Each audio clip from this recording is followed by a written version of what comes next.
Vous dites ce que vous voulez, hein. Non, on montre seulement Kinshasa. Donc, Au montrer Kinshasa. on montre, ouais. Donc tout ce que vous avez à dire, c'est bon. Voilà.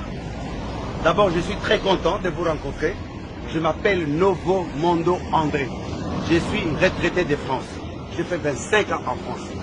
Ce pays, c'était le paradis de la terre. Sauf que nous-mêmes n'avons pas encore pris conscience de ça. Je donne un exemple bête.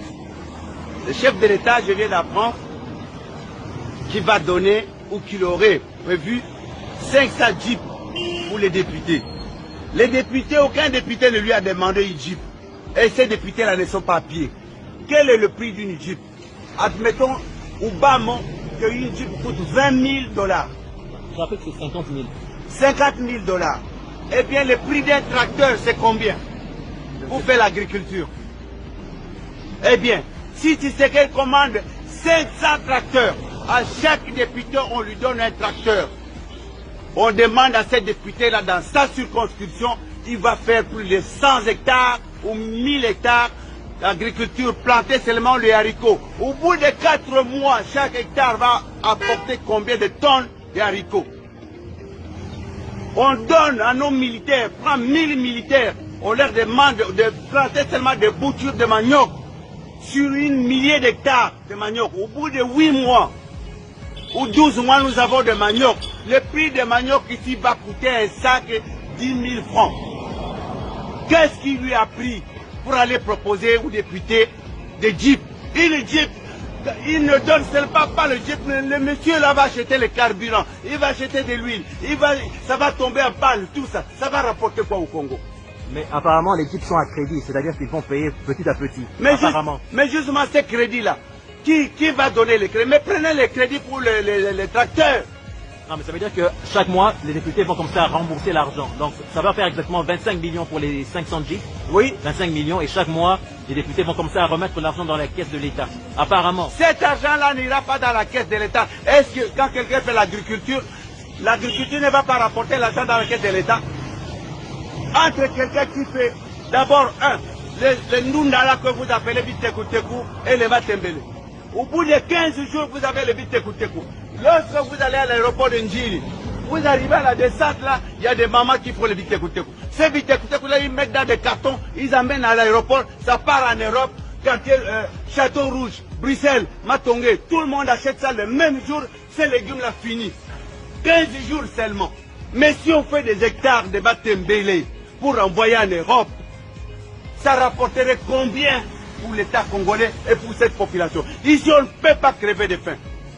Moi, je suis en colère d'apprendre que ces individus-là qui sont au pouvoir prennent de l'argent, ils font n'importe quoi avec, ils vont se promener dans toute la ville. Lungwa, Bangonyos, ils habitent Gombe, la plupart. Les carburants qu'ils prennent pour se promener dans Kinshasa, ça rapporte quoi? Vous savez, nous sommes ici 15 millions d'habitants.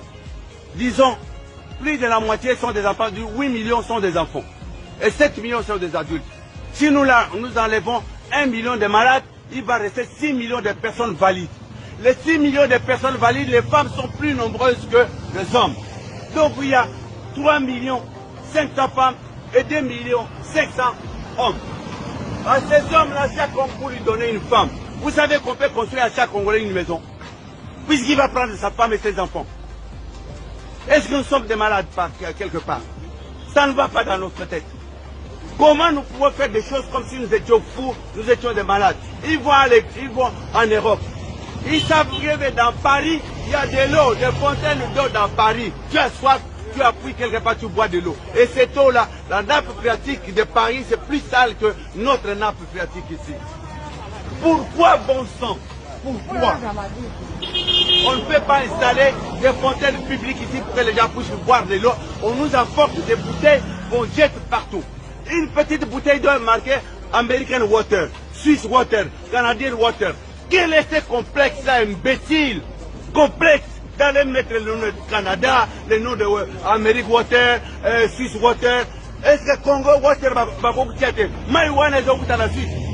L'eau de forage, à quelques 90 mètres, bazote qu'il a bien encore 500 francs. Mais cette eau-là doit coûter 1 franc congolais, même pas. Hein? Après, ils nous jettent des bouteilles partout. Qu'est-ce qu'ils ont mis de plus dans cette eau-là? Rien du tout. Et on laisse les gens vendre ça dans la rue.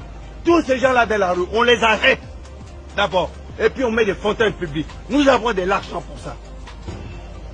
Papa, est-ce que vous avez vécu en Occident? J'ai vécu en Occident 25 ans. Je suis retraité de France. J'étais notaire. En France? En France. Okay. Où ça La exactement? France est un pays pauvre. La France est un pays pauvre. L'ananas ne pousse pas en France. On vous vend de l'eau aromatisée avec du sucre coloré. On appelle ça le jus. Ça, c'est pas le jus, imbécile. C'est pas du jus. Il n'y a pas d'oranger en France. Il n'y a pas de manguier. Il n'y a pas d'ananas. Le café, on appelle ça café de la Côte d'Ivoire.